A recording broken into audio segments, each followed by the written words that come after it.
Manipur case reaches Supreme Court. High Court's decision challenged. Opposition to grant tribal status to Meitei community.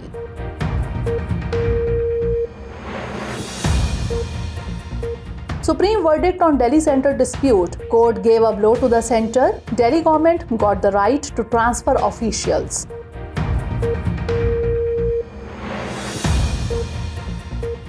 Conference on Protection of Migratory Birds organized in Delhi. 11 countries including Bangladesh, Kuwait joined. Consensus on related roadmap.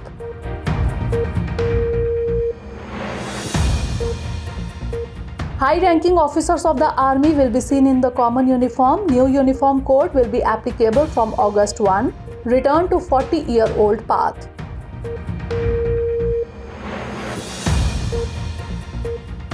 And Rail Vikas Nigam Limited gets Navratna status. Earlier, this company was Mini Ratna, was established in 2003. Amidst the ongoing violence in Manipur, the case related to the Meitei community reached the Supreme Court. Manipur MLA Dinganglang Gangmei has challenged the High Court's decision in the Supreme Court. It has been said in the petition that the Supreme Court should stay the Manipur High Court decision, which had earlier ruled to issue a notification to give scheduled tribe status to the Meitei community. The petitioner has submitted that the High Court has committed a fundamental error in its order. The petition states that the state was to send a recommendation to the Centre for Inclusion of the Meitei community in the scheduled tribe list. The court has no role in this as it is a political issue. He believes that since it is a policy issue, it will be resolved politically and not through the courts.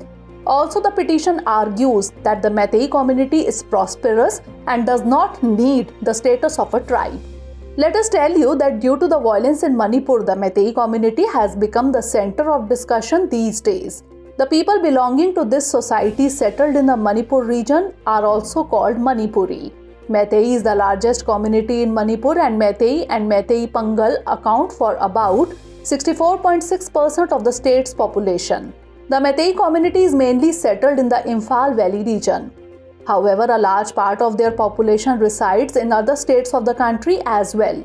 Apart from this, people of this community are also settled in Bangladesh and Myanmar.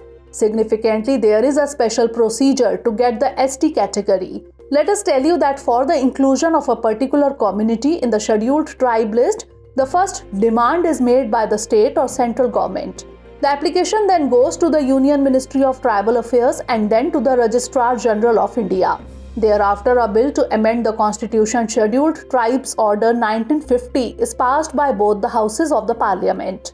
Finally, after the approval of the President, the community is included in the list of scheduled tribes. This prerogative of the President has been mentioned in Article 342 of the Constitution. Recently, the government made some amendments in the Money Laundering Act to prevent black money in the country. Its purpose is to curb black money used for the purchase and sale of property. Under the amendment, financial transactions carried out by chartered accountants, company secretaries and cost accountants on behalf of clients will be recognized under this law. However, lawyers and legal professionals are not covered under the purview of the Money Laundering Act. As per the amended rules, chartered accountants, company secretaries and cost accountants professionals will have to go through the Know Your Company process before undertaking any work on behalf of their clients. This means that if accountants manage their clients' finances, they are now considered a reporting entity. According to experts, this amendment will help the investigating agencies to check against suspicious transactions related to shell companies and money laundering. Earlier in March, the government had expanded the scope of reporting entities under the PMLA. The objective was to bring NGOs and politically exposed individuals under the provisions of the Money Laundering Act. The amendments to the new rules are aimed at meeting KYC requirements through documents such as registration certificate and PAN. Significantly, PMLA, that is Prevention of Money Laundering Act, was brought in the year 2002. This law empowers the government or public authority to confiscate illegally earned money and property. It was brought in view of implementing the objectives of the Vienna Convention. The Act applies to all financial institutions, including RBI, all banks, mutual funds, insurance companies, and their financial intermediaries.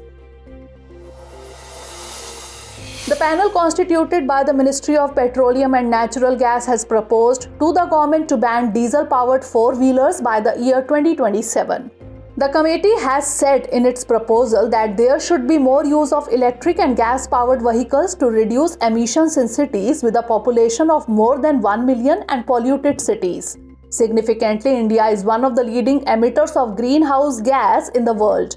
In such a situation, the use of electric vehicles will prove to be a useful step towards reducing carbon emissions. This committee, constituted under the chairmanship of Tarun Agarwal, has advised not to include diesel-run buses in city transport from the year 2024.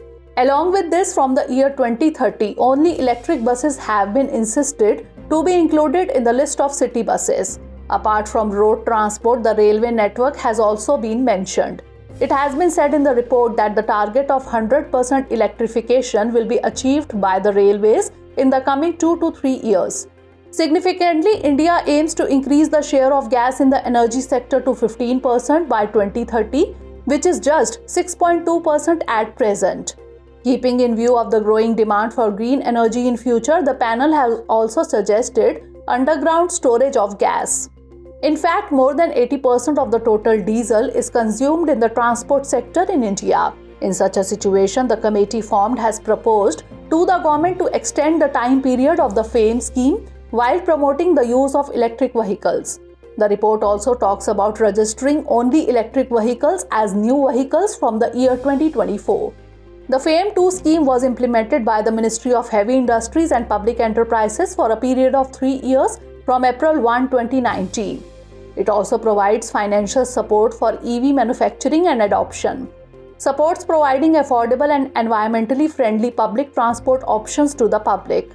Let us inform you that by the year 2030, the target is to increase the share of electric vehicles to 30%.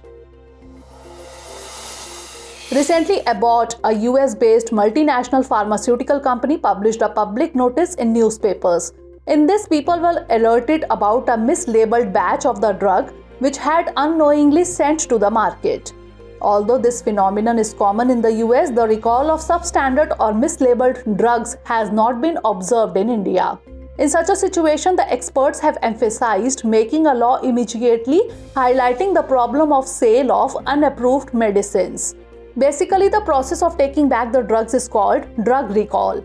Under this, prescription or over-the-counter medicine is removed from the market due to side effects.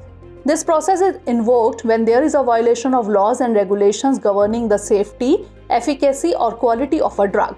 Its purpose is to prevent harm to the public by removing the product from the market. Significantly, since 1976, a mandatory recall law for substandard drugs is being considered in India. The current situation is that there is no law in this regard. In 2012, the issue of recall was taken up by the Parliamentary Standing Committee on Health and Family Welfare, but the initiative has not yielded any substantial success so far. According to experts, major reasons are apathy, lack of expertise, and more interest in the development of the pharmaceutical industry than in public health. This is the reason that till date there is lack of law related to it in India.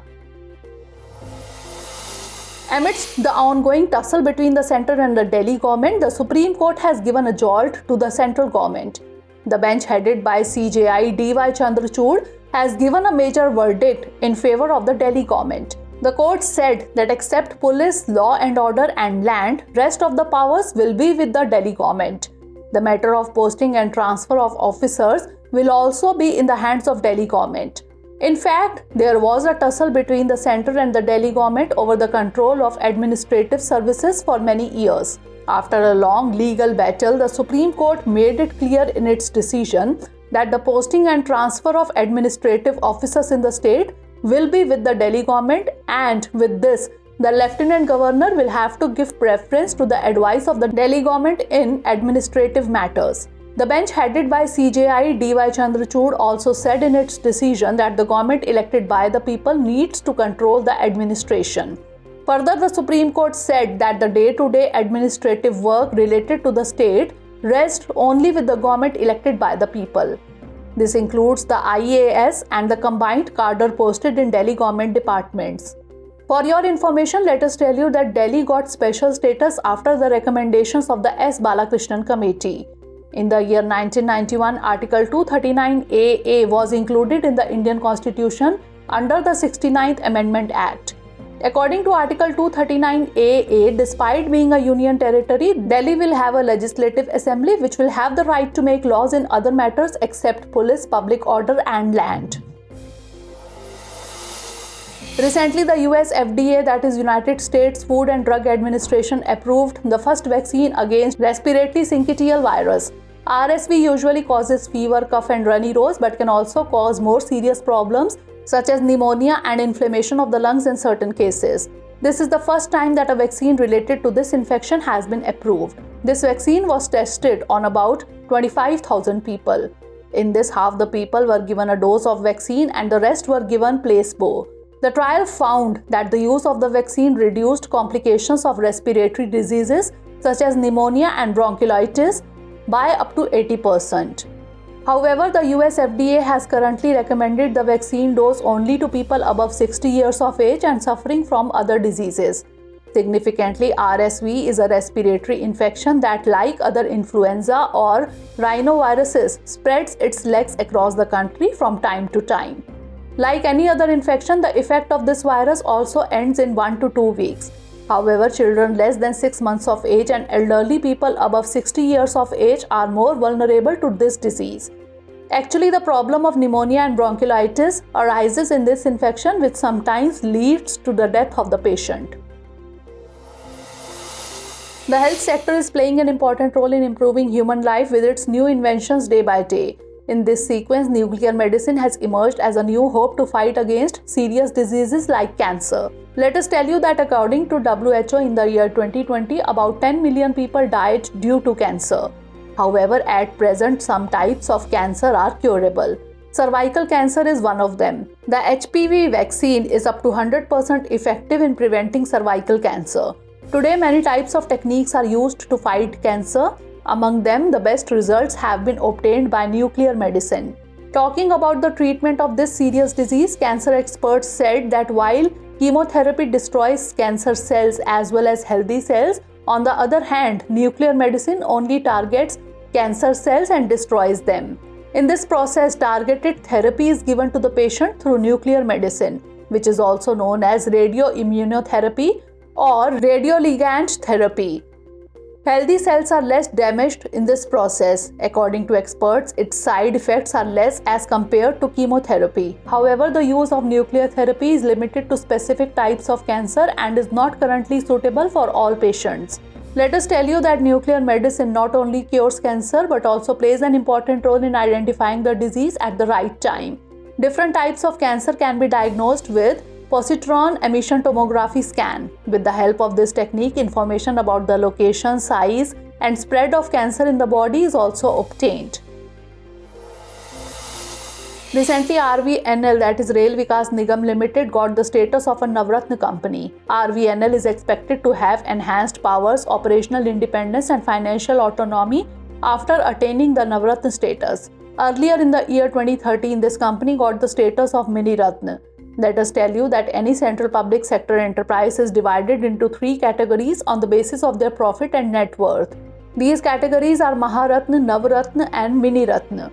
To get Maharatna status, a company must be Navratna. Also, the average annual profit of the last 3 years should be more than Rs 5,000 crore. Apart from this, the average annual net worth of the last 3 years should be more than Rs 15,000 crore, while the average annual turnover of 3 years should be more than Rs 25,000 crore.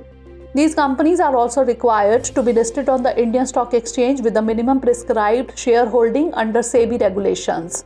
To get Navratna status, the company should be Mini Ratna category 1. Also, it is necessary to have a very good or excellent rating under the MOU system in 3 out of the last 5 years. It may be noted that Mini Ratna is divided into Mini Ratna category 1 and Mini Ratna category 2. To obtain Mini Ratna category 1 and Mini Ratna category 2 status, the company must have been profitable for the last 3 years. Apart from this, the net worth of the company should be positive. The only difference is that for Mini Ratna Category 1, the company must have earned a profit of Rs 30 crore or more before paying tax in at least 1 year out of 3 years. It is noteworthy that RVNL was established in the year 2003. Its objective is to implement projects related to railway infrastructure, also to mobilize extra budgetary resources for special purpose vehicle projects. Let us tell you that after RVNL completes a railway project, it is operated and maintained by the concerned zonal railways. Recently, the Ministry of Environment, Forest and Climate Change organized a meeting in collaboration with the Convention on Migratory Species or CMS of the United Nations Environment Programme. The meeting was held in New Delhi from 2 to 4 May. Its purpose is to strengthen the efforts related to the conservation of migratory birds and their habitats in the CAF, that is Central Asian Flyway. Basically, Flyway refers to the area or path used by a group of birds during the annual cycle. This includes their breeding areas, habitat areas, and wintering areas. Let us tell you that the CMS Secretariat has identified 9 major flyways globally in relation to bird migration. 11 countries including Armenia, Bangladesh, Kazakhstan, Kyrgyzstan, Kuwait participated in the meeting. The delegates involved have agreed on an institutional framework for CAF and a roadmap to update its related action plan. The CMS is an intergovernmental treaty under the United Nations Environment Programme known as the Bonn Convention. It was signed in the year 1979 while it has been in force since the year 1983.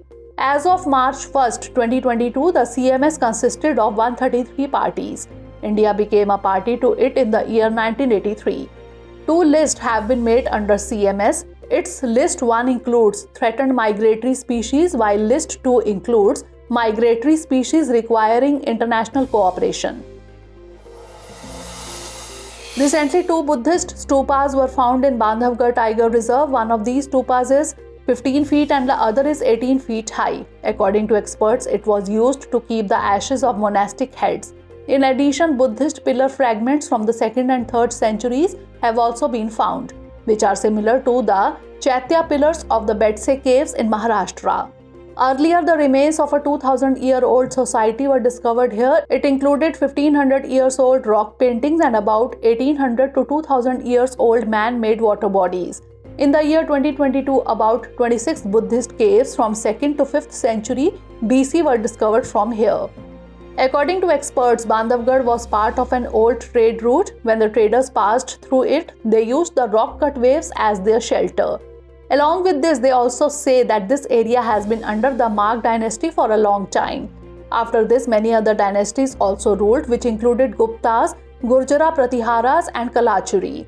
Significantly, the Bandhavgarh Tiger Reserve is situated on the Vindhya mountain range in Umaria district of Madhya Pradesh. The name of this reserve is derived from the name of the mountain Bandhavgarh located here. In the year 1968, it was notified as a national park. Later in the year 1993, it was designated as a tiger reserve under Project Tiger. More than 37 species of mammals including tiger, leopard, wild elephant, bison, stag, deer are found in this sanctuary. Apart from this, about 250 species of birds and about 80 species of butterflies are also found here. A major decision was taken in the recently held Army Commanders Conference. According to the experts, from August 1, 2023, brigadier and all higher officers after this rank in the Indian Army like Major General, Lieutenant General and General will be seen in the same uniform. Despite being from the different regiments, they will wear the same uniform. The reason for this is that after promotion in the Indian Army, one often has to command several regiments simultaneously. In such a situation, the officers commanding these soldiers can work as an ideal and neutral officer, not considering themselves as part of a separate regiment, so common uniform is being implemented. As per reports, all the high-ranking officials will wear the common badges of their ranks and common belt buckles. Along with this, these officers will be seen in normal pattern shoes and same color cap. After this change, these officers will not wear regimental cords on their shoulders. Along with this, the officers will also not be allowed to put flash like Special Forces, Arunachal Scouts, etc. on their shoulders. For your information, let us tell you that each regiment has separate regimental codes. Along with this, the badge on the shoulder of each officer is also different. Apart from this, the buttons used in the uniform of army officers are also different. For example, black buttons are used in the uniform of rifle regiments, and the color of the button is golden in the uniform of the officer of the brigade of the guards. However, this is not the first time that such a change has been made in the uniform of the army. Let us tell you that Indian Army is returning to its 40-year-old path in the direction of common uniform. In fact, until the mid-1980s, regimental service was limited to the rank of lieutenant colonel. Officers of the rank of colonel and above were seen with the same uniform pattern and symbols. The officers of the rank of brigadier and colonel had abandoned their regimental insignia and wore only the Ashoka emblem on their khaki caps. However, in the mid-1980s, it was decided to upgrade the command of a battalion or regiment to the rank of colonel. It was only after this decision that the higher officers started wearing the insignia of their respective regiments. In addition, officers of the rank of brigadier were permitted to wear the cap badge of general officers, which consisted of crossed swords and a baton with the wreath of oak leaves. Recently, a report was released by the UK-based organization BHRRC, that is Business and Human Rights Resource Center. According to the report, in the year 2022, India ranked second after Brazil in terms of attacks on those opposing harmful business practices. For this reason, India and Brazil have been described as the world's most dangerous places for human rights and labor activists. According to the report, last year the number of such attacks in India was 54, while in Brazil it was 63. According to the report, 30% of all attacks in the year 2022 were related to the mining sector. In this too, about 75% of the protests were related to climate, land and environment. People fighting against human rights violations and environmental crimes faced many attacks. What is worrying is that most of these attacks were against women. As a result, the women had to undergo psychological trauma.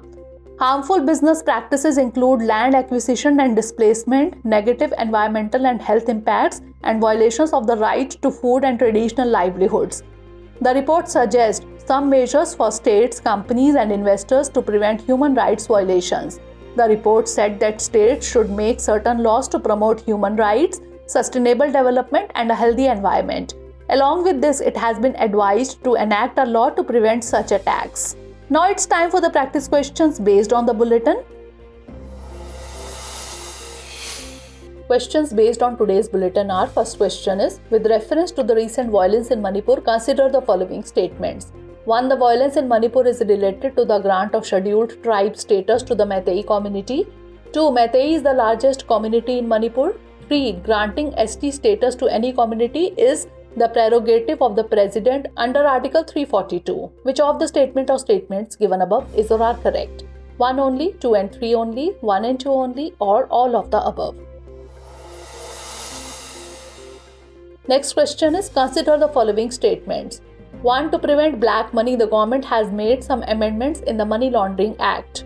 2. According to the amended rules, chartered accountant, company secretary and cost accountant professionals will have to go through a know your company process before undertaking any work on behalf of their clients. Which of the statement or statements given above is or are correct? 1 only, 2 only, both 1 and 2, or neither 1 nor 2? Next question is, consider the following statements. 1. The United States Food and Drug Administration has approved the first vaccine against respiratory syncytial virus. 2. This vaccine is capable of curing the problem of pneumonia and bronchiolitis up to 60%. Which of the statement or statements given above is or are correct? 1 only, 2 only, both 1 and 2, or neither 1 nor 2? Next question is, consider the following statements. 1. Rail Vikas Nigam Limited has been accorded the status of Navratna company. 2. In the year 2013, this company was given the status of Mini Ratna. 3. For a company to get the status of Maharatna, it is necessary for the company to be a Navratna. Which of the statement or statements given above is or are correct? 1 only, 2 and 3 only, 1 and 2 only, or all of the above? Last question is, consider the following statements. 1. Recently, 2 Buddhist stupas have been found in Bandhavgarh Tiger Reserve. 2. One stupa is 15 feet and the other is 18 feet high. 3. Bandhavgarh Tiger Reserve is situated on the Vindhya mountain range in Bhopal district of Madhya Pradesh. Which of the statement or statements given above is or are not correct? 1 and 2 only, 3 only, 2 and 3 only, or 1 and 3 only? Recently, the central government has decided to change the name of a program being run for the prevention of non-communicable diseases. Significantly, earlier this program was named National Program for Prevention and Control of Cancer, Diabetes, Cardiovascular Diseases and Stroke, but the Ministry of Health and Family Welfare has said that since this program includes the control and prevention of diseases like non-alcoholic fatty liver disease, chronic kidney disease, as well as apart from diseases like cancer, diabetes, heart disease and stroke, the name of this program has been changed to National Program for Prevention and Control of Non-Communicable Diseases. According to an internal order issued recently by Vasudha Gupta, Director General of Prasar Bharati, a decision has been taken to change the name of All India Radio to Akashvani with immediate effect. This has been done as per the provisions of Prasar Bharati Act 1990. Let us tell you that All India Radio was first referred to as Akashvani by the famous poet Rabindranath Tagore in a poem written for the inauguration of Calcutta shortwave service in 1939. It may be noted that the home service of All India Radio has 470 broadcasting centers located across the country. It broadcasts in 23 languages and 179 dialects, covering 92% of the country's area and 99.19% of the total population. Recently in Madhya Pradesh, Kuno National Park female cheetah Daksha died due to injuries during mating. Earlier in February, 2 cheetahs Uday and Sasha had died. After the death of Daksha, now the number of adult cheetahs in Kuno National Park is 17. Cheetah became extinct in India in the year 1952. In September 2022, 20 cheetahs were brought to India from abroad to include them once again in India's biodiversity. Of these, 8 were brought from Namibia and 12 from South Africa. Recently, President Draupadi Murmu honored soldiers of the army, paramilitary and police forces for their indomitable courage and extraordinary bravery during a defense investiture ceremony held on May 9. 8 Kirti Chakras and 29 Shaurya Chakras were awarded for display of gallantry. Of these, 5 Kirti Chakras and 5 Shaurya Chakras were given posthumously. Let us tell you that Kirti Chakra is the second and Shaurya Chakra is the third highest peacetime gallantry award in India. Recently, the rating agency Fitch has reduced India's GDP forecast for the year 2023-24 from 6.2% to 6%. The agency said that with global demand, high inflation and increase in interest rates are the main reasons for this decline. However, India's GDP growth is estimated to be around 6.7% in the financial year 2024-25. Fitch has cut its 2022-23 current account deficit projection for India to 2.3% of GDP from 3.3% in December 2022. India's first pod taxi has been approved in Uttar Pradesh. This pod taxi will connect Jewar Airport in Noida to Film City in Sector 21. The project is estimated to cost around Rs 810 crore. Significantly, a pod taxi is a type of electric vehicle that runs without a driver. It is capable of carrying a fixed number of passengers to the destination at a high speed. These taxis are considered to be eco-friendly, fast, and one of the most advanced modes of transport. Recently, the 5th China-Afghanistan-Pakistan Foreign Ministers talks were held in Islamabad. During the talks, it was agreed to extend the China-Pakistan Economic Corridor to Afghanistan, which aims to fully exploit the potential of Pakistan, China and Afghanistan by centralizing regional connectivity and deepening mutual economic relations. CPEC was conceived by Chinese Premier Li Keqiang during his visit to Pakistan in May 2013, the purpose of which was to connect Pakistan's Gwadar port with China's Xinjiang province for the economic interest of both the countries. Recently, the Punjab government has made the construction of footpath mandatory. All road construction agencies, including NHAI, have been mandated to facilitate pedestrians and cyclists under right to walk. Punjab has become the first state to implement this rule. Significantly, for some time, the deaths of pedestrians and cyclists were continuously increasing, due to which a public interest litigation was filed in the Punjab and Haryana High Court and in the Supreme Court. Recently, cyclone Mocha has knocked near the Bay of Bengal. Meteorologists believe that this storm will affect India, Bangladesh and Myanmar. There is also a possibility of landslides in Bangladesh and Myanmar. The country of Yemen has named this cyclone after the Red Sea port city known for introducing coffee to the world 500 years ago.